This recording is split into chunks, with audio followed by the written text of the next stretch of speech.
We're reading today Srimad Bhagavatam, Canto 1, Chapter 19, Text 22 and 23. I'll read first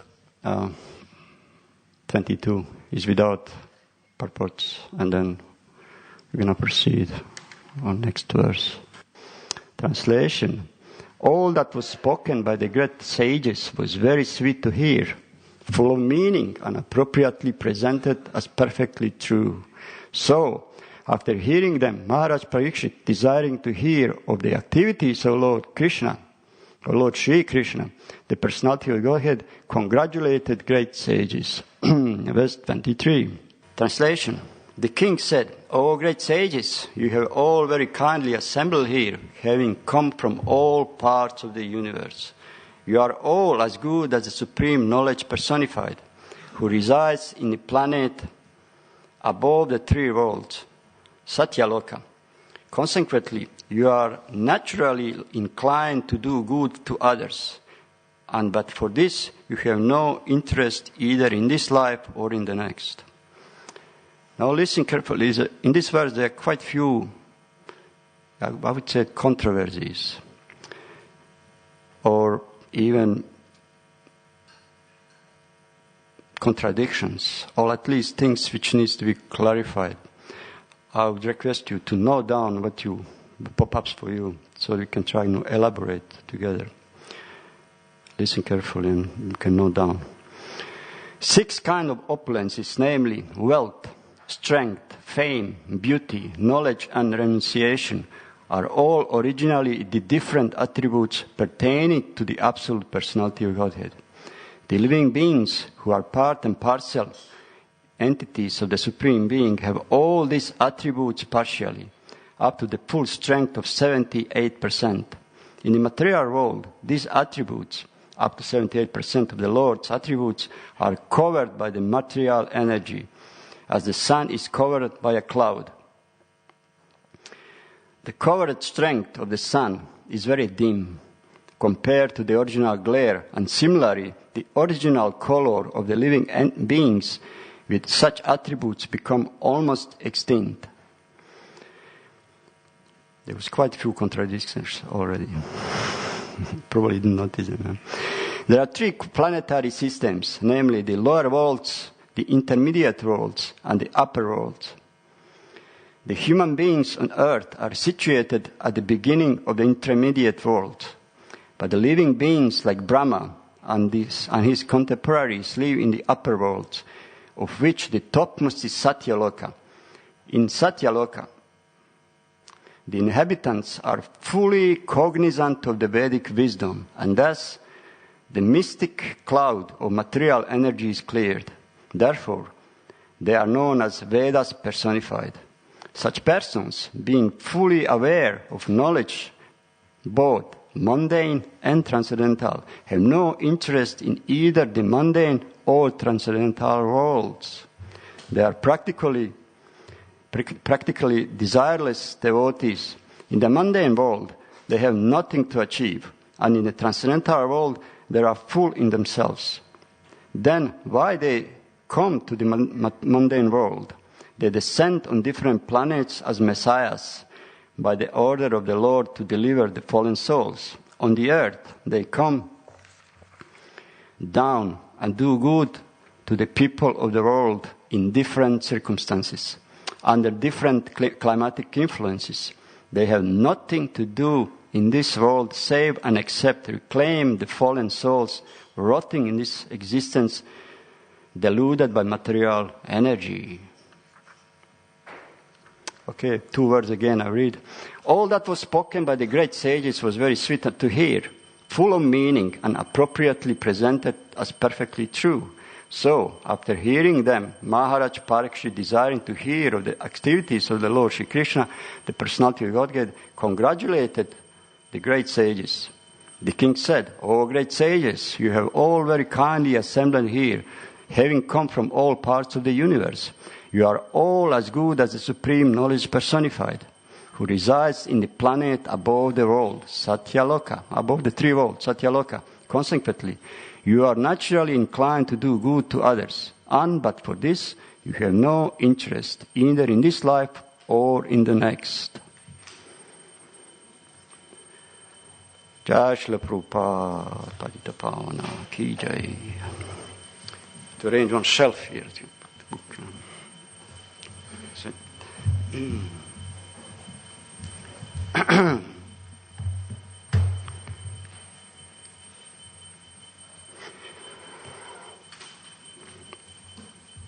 Okay.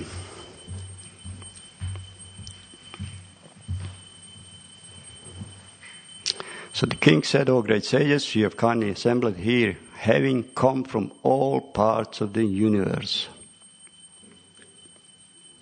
Means coming from all parts of the universe. But none of them from Vaikuntha. They were scattered throughout the material universe as missionaries, all these great sages. Not from those planets which are mentioned in verse 21, which is, what's his name, Ujeshwari, Mataji, you gave class, verse 21, last week. Mention of these planets, of Vaikunthas. So they were not from there. They are in this material world. They are gathered now to see for the last time Maharaj Parikshit. Is mentioned in this verse, or in verse previous. They will not be able, or in Parput is mentioned actually, they will not be able to see him anymore. See, that means he's going to go to different abode, which they are not residing at present.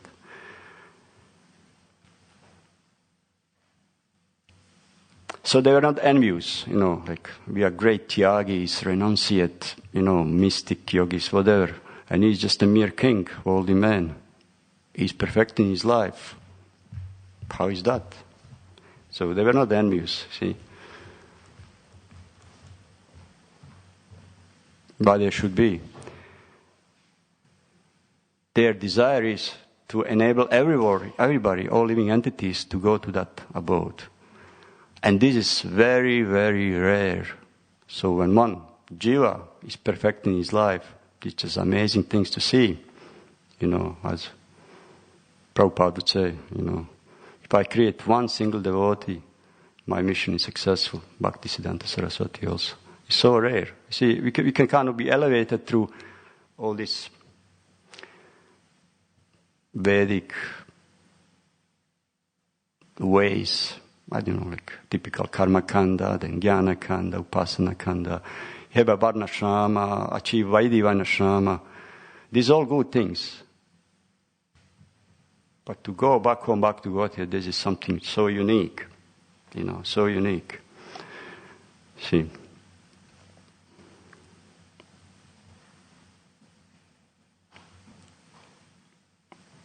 So when somebody goes, they were very pleased to go back home, back to Godhead. See. Incredible, Prabhupada said, one moon is better than many stars. Something like Ekash Chandra, or the verse anyway. Ekash Chandra, Sahasra, something. One moon is better. This quote from Bhaktisiddhanta anyway. So now, did you notice any controversies, any contradictions? Just throw the lines, quick, yeah. Because in the purport it was saying how the living entity can have the qualities, the six opulences, up to 78%. But then shortly after he talks about how gives the analogy of the sun when it's covered and such attributes of the living entities become almost extinct. So I found that contradiction. Yeah. This is the first thing I noticed also. First he gives example that similarly as the sun cannot be covered by any amount of whatever, curtain is always, and then goes to similar living entity, although they have these attributes, they are almost extinct. How is that similarly word he uses? How do they compare these two? This is one thing. We're going to touch later on. Any on controversy, any just line without explaining, just kind of point. They seem to be talking about great sages. Yeah. Yeah. They're not talking about they being covered, they're talking about the living entities. Put your mic. Being covered by the cloud. Put them out. Mic. Put the mic. They're not talking about they've come from Satyaloka. They're great sages. Yeah. And they're pure in their motives, almost desireless, it says. Yeah. And then it says, he talks about they've come to rescue the living entities. Yeah. And the living entities they're talking about are the ones that have been covered by the cloud. Yeah. And so in that way, there's two subjects. There's the ones that have come to rescue the living entities, which are pure and they're virtually desireless sages and saints, like avatars, sort of thing. And it says, but then they've come to help those souls which originally I ask you for 78%, controversy. but it's been covered by a cloud. The clouds are material modes of nature. Yeah. And so they're coming to rescue those people, and that's their job. And so they're motiveless. So all these sages that are assembled at Naimisharanya, they're those great sages, actually. Yeah. That's what they're saying. Yeah. And so they've come to hear, and also really associate with Parikshit. Last so moment, great, of and course. help him. Yeah. And support him. They're there to hear this Bhagavatam. And so, in a way, it's the subject is the great sages who are assembled with Parikshit to support him.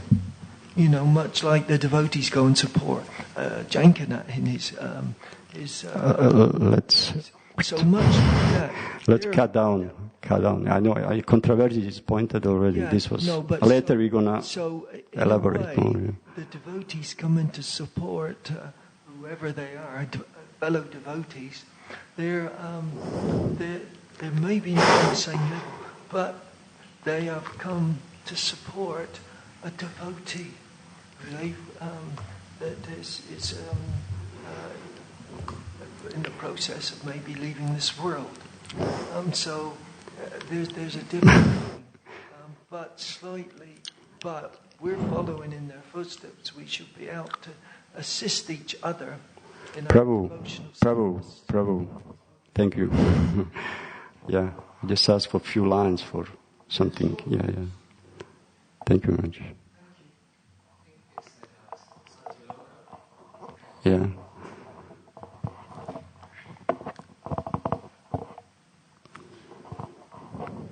Not sure I caught it properly, but did it say Satyaloka is higher than the three planetary That's systems? another one. So we're going to elaborate right now about this. So, Satyaloka, Brahmaloka, that's something which is often kind of not pointed out much. But here he said, you are good as supreme knowledge personified who resides in the planet above the worlds, three worlds, Satyaloka. And indeed, originally, a real Sanskrit word for Brahmaloka, which we call Brahmaloka, is Satyaloka. Brahmaloka is just saying, because Lord Brahma resides in Brahmaloka, is tend to be used term Brahmaloka, but it's actually Satyaloka. This is material world, Satyaloka. It is not just one planet, it's a huge planetary systems. On one of them, Brahma resides. It's also mentioned in Srimad Bhagavatam that three other guna avatars, all three, resides on Satyaloka as well. So Satyaloka is situated above the three planetary systems. How is that? It's mentioned in time of devastation, when entire lower middle planetary system is burning, all universe is burning like a charcoal in a fire furnace. Maybe seen a fire furnace glowing charcoal. This is what happened on the devastation time. All universe is burning like that.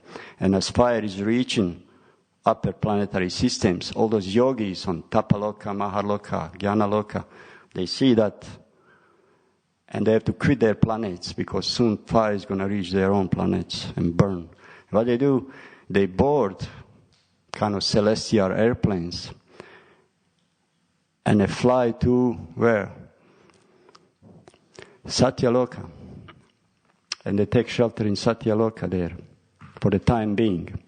And it's mentioned that when Lord Brahma, on the end of Brahma's life, fire comes to his planet as well. So on the end of their life, they go to spiritual abode as well. It's interesting points there. There's a Satyaloka, the planet in which Brahma resides, is also called Brahmaloka. We mentioned this. But the Brahmaloka mentioned here in this verse, as a verse in Srimad Bhagavatam, is not the same as Satyaloka. Satyaloka is a material planet. But this Brahmaloka is eternal, whereas the Satyaloka planetary system is eternal. It's mentioned somewhere in the second canto, is a verse about Brahmaloka, which Brahmaloka is actually refers to Brahmajyoti, an all planetary system within the Brahmajyoti. That's actually a real Sanskrit name for Brahmaloka. So Lord Brahma's abode, the highest planetary system, is called Satyaloka, or sometimes Brahmaloka. Brahmaloka usually refers to the spiritual world. The abode of Lord Brahma is Satyaloka, but because Lord Brahma resides there, it is also sometimes called Brahmaloka. See? Satyaloka is not just one planet, as mentioned, and avatars reside there.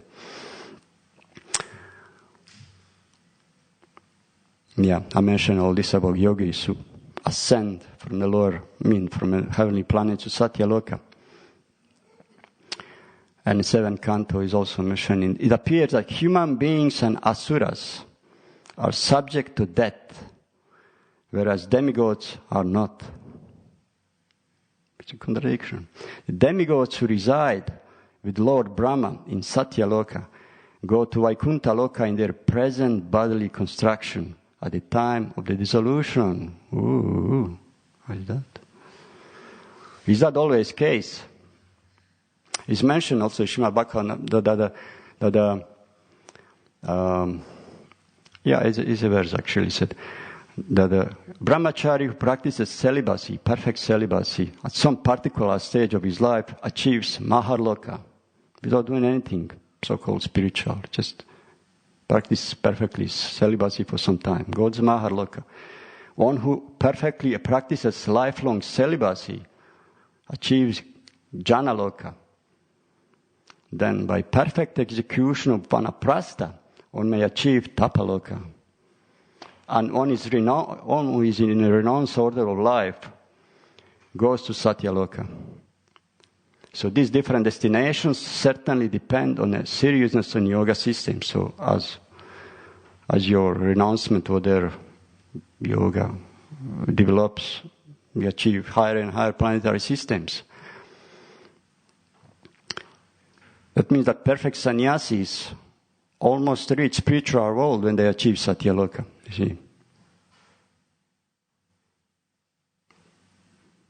And then, together with Rama, is mentioned in Srimad Bhagavatam, they go back to God. That's an interesting thing. Let's go a little bit more. In 5th canto, it says that the Vedic literature describes that in Satyaloka there is no birth, there is no death, there is no old age, there is no disease. Whoa, what's that? In other words, since Satyaloka is situated next to Brahmaloka, not where Brahma resides, but next to Brahmaloka or Brahman effulgence, it's very close. Satyaloka is just there. It is almost as good as Vaikuntha Loka is mentioned. Almost worth. In Satyaloka, which is situated many millions and billions of years away, there is no lamentation, there is no old age, there is no death, there is no influence of anxiety or influence of enemies. It's interesting. In Satyaloka, the inhabitants are fully cognizant of Vedic wisdom, and thus the mystic cloud of material energy is cleared. Therefore, they are known as the Vedas personified. That's the purport of this verse. Vedas personified. Such persons, being fully aware of knowledge, both mundane and transcendental, have no interest in either the mundane or transcendental worlds. They are practically desirous devotees. Give prayers of Vedas personified in 10th canto. My maybe favorite chapter. Such amazing, elaborate descriptions. So these prayers are offered by denizens of those, planets. In that planet of Satyaloka, there is neither bereavement, nor old age, nor death. There is no pain of any kind, and therefore there are no anxieties. That sometimes, there's only anxiety they have, that sometimes due to consciousness, there is feeling of compassion for those unaware of the process of devotional service, who are subjected to unsurpassable miseries in material world. So only feeling of misery is compassion. See? So now to trash this all down to the powder. What Bhagavad Gita says, Abrahma Bunua Loka Puar Samtir Avartina Arjuna. Says even goes even up to Brahmaloka. He again comes back. From the highest planet in the material world down to the lowest are all places of misery, where repeated birth and death takes place. But one who attains to my abode, O son of Kunti, never takes birth again. What's that? This is contradictory completely to all these verses. No death, no birth, no old age, no disease. Bhagavad Gita says, yes, there is.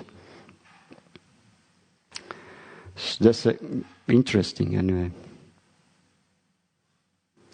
How it does works.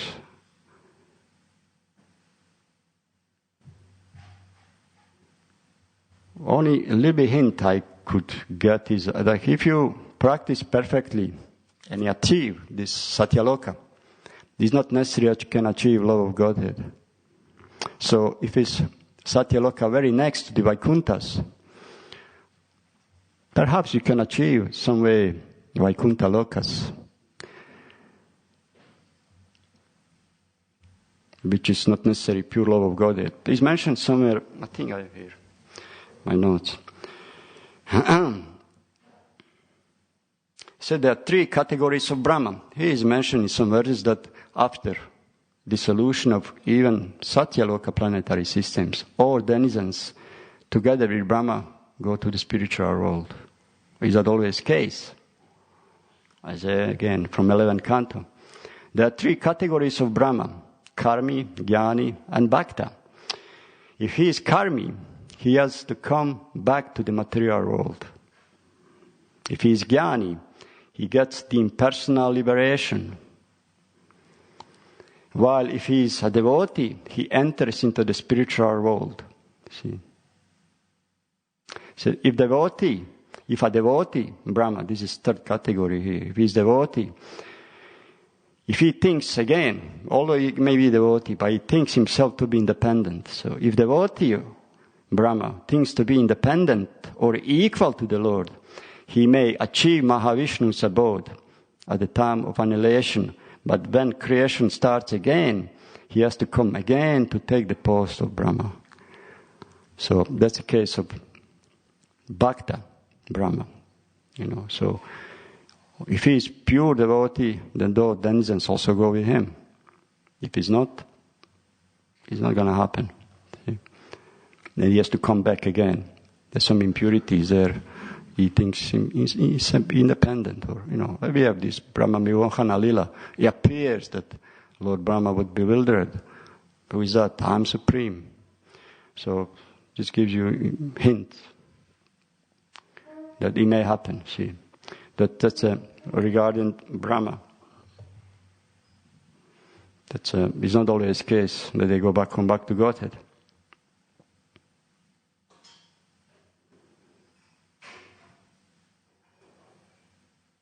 That's a kind of inconsistency which I found,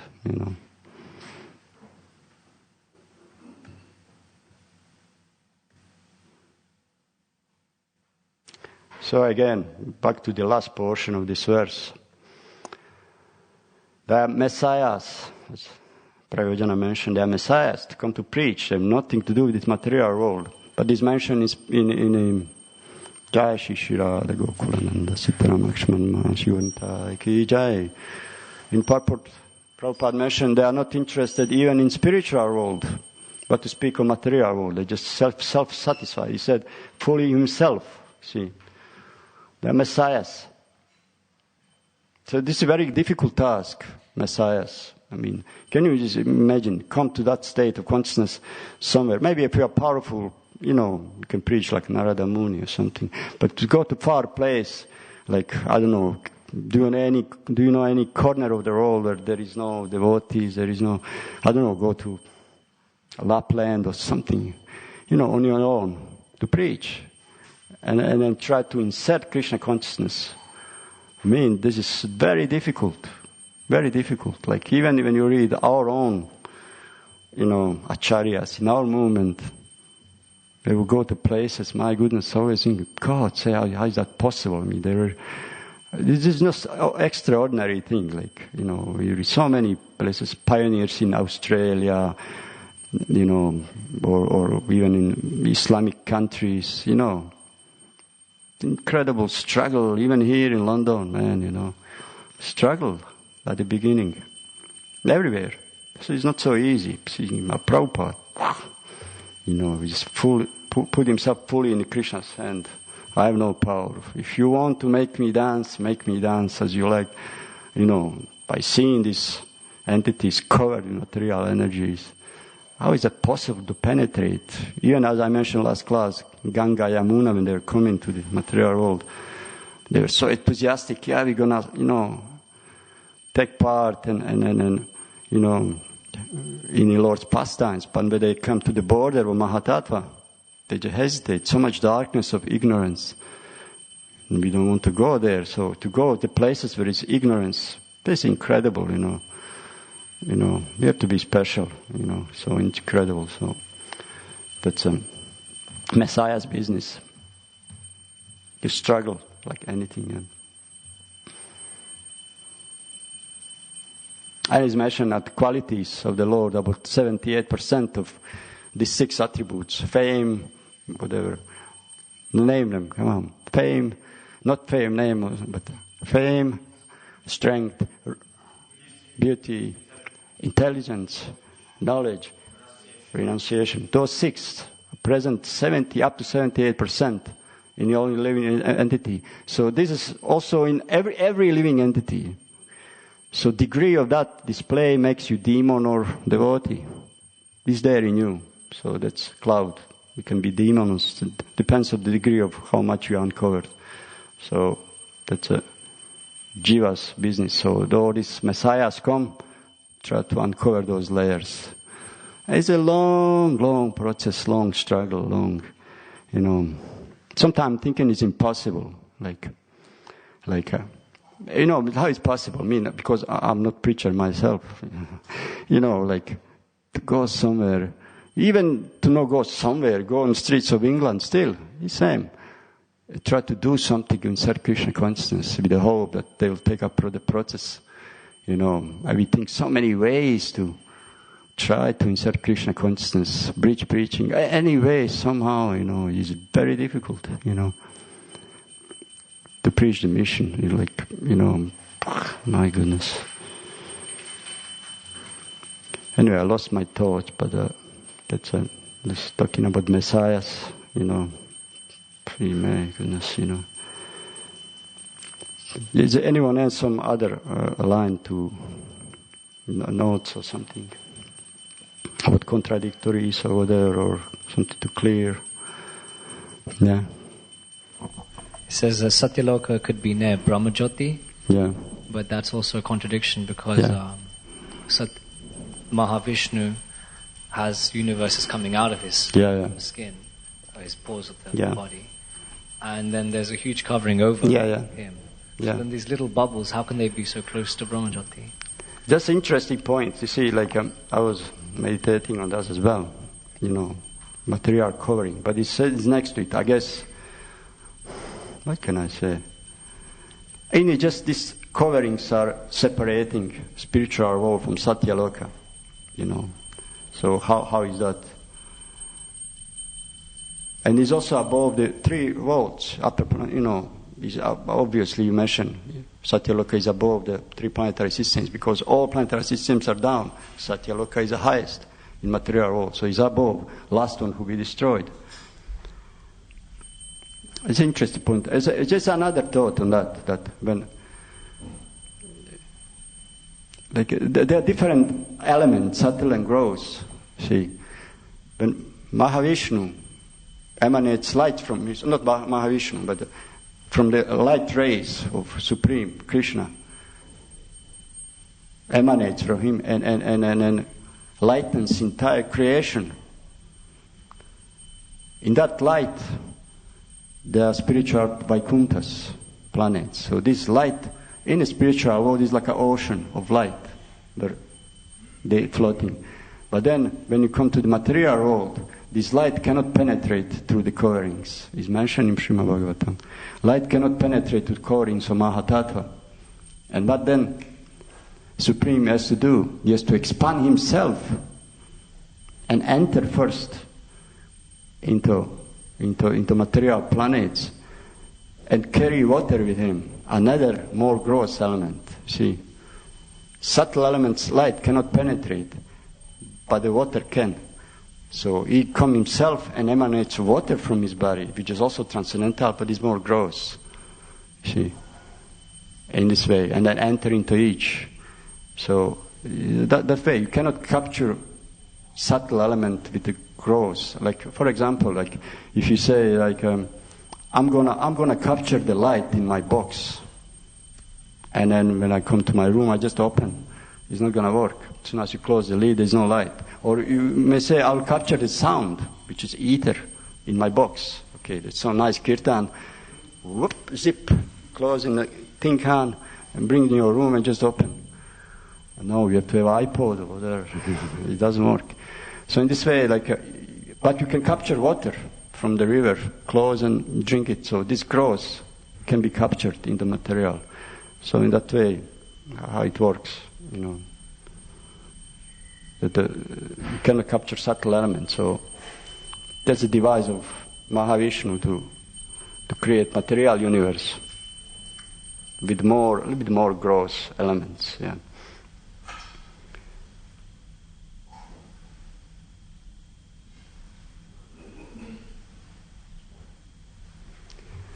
Any other things? I don't know.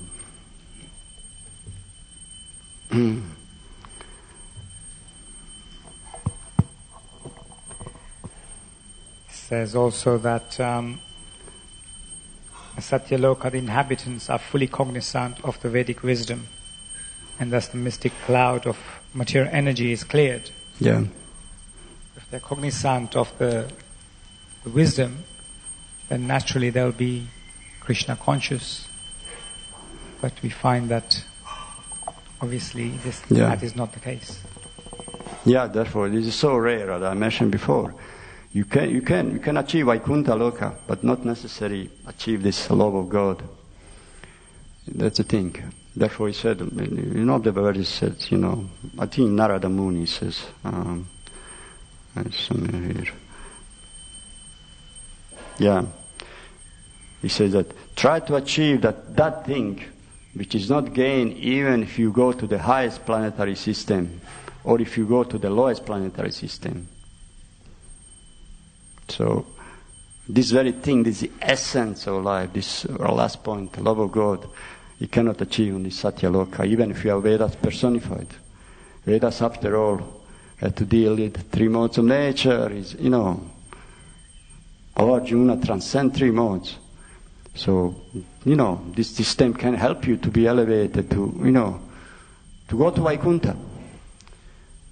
But not necessarily like highest. So, at least it's not our style, our goal, Like, would you like to go to Vaikuntha? To be honest, I don't know, I just wouldn't. Or in reverence, it's okay. It sounds like topmost idea of Christianity, like you bow down, glorify. Although some Christian sect don't even have a God in a picture, there's the God there. It's nice, everything's nice, So, it's kind of like, I don't know, it's my idea, boring. But then again, Vaikuntha Golokha Vrindavan is too dynamic. You may not be able to handle that. All goes there. But I guess, anyway, what was the point? Sorry, I just lost. What did you say? Yeah, that's just that, if you're full of the wisdom, then automatically you think, okay, well, there's Krishna consciousness and you want to elevate yourself. But in that same line, it actually continues. It says, in the mundane world, they have nothing to achieve. And in the transcendental world, they are full in themselves. Whereas we know in the mundane world, which potentially is planets, we have Harinam. We have many ways to actually liberate ourselves from this mundane life of birth and death. So when you have this, topmost knowledge, of course, your interest, it's amazing how this interest just goes down. Heavenly planets, it's nice. It's just temporary, Temporary. Same like in this age, when you are young, it seems to me life is long, is forever lasting. We have capacity to enjoy, But if you cannot even think when you're young, think, I'm going to get old, because probably it never happen anyway. You think. But you get older, God's sake, life is just gone like this, few moments, gone. You get old, all this, yourself and a great personality you've been adoring, whatever, celebrities, they're just all grumpy men now, which is, how is that possible? All these flashy young guys, heavy metal rockers. They were just like a gods. I was thinking, grumpy men, nobody remembers them anymore. So in the same way, you go to heavenly planets, and your garlands start to wither. You are in panic. You're in panic. Soon I'm going to go back. But then Vaikuntha also, I don't know how I probably know any idea how it is, but awe and reverence, it's not appealing much. Anyway, any thoughts? I know.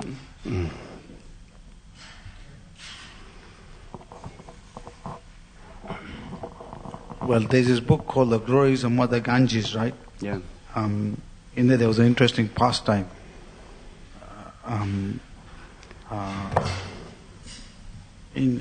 To show the potency of the glories of Mother Ganges, how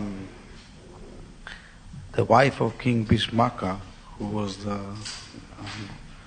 father of Rukmini, right? She wasn't being properly taken care of. In this book, it explains this leader from some Purana. And one demon came to her and said, "Would you like to come with me and we can enjoy and go to some place?" So she agreed. So they went to the where does the Ganges merge with the ocean? Bay of Bengal. Gangasagar, yeah. Like with the Bay of Bengal. Yeah. So anyway, so they went in that area. Both of them went in that area, and suddenly she lost her life there. She lost her life, and the demon also lost his life, and they both entered Vaikuntha. Oh, so this is to show the potency of the glories of Mother Ganges, that anyone who leaves his body in that area, whether on the land, in the sky, in the water, they enter Vaikuntha. So incredible that your heart can believe. It's too cheap, Prabhu. But trust us anyway. Because I'm skeptic anyway, naturally. Actually, this is one of my greatest anatta, probably. Skepticism. I always split in the points and, just seeing things a bit different, It's incredible. This brought me to this process. And my skepticism somehow was always defeated. So, still here, hopefully never leave. Hare Krishna. Srila Prabhupada ki jai. Gaur Premanande.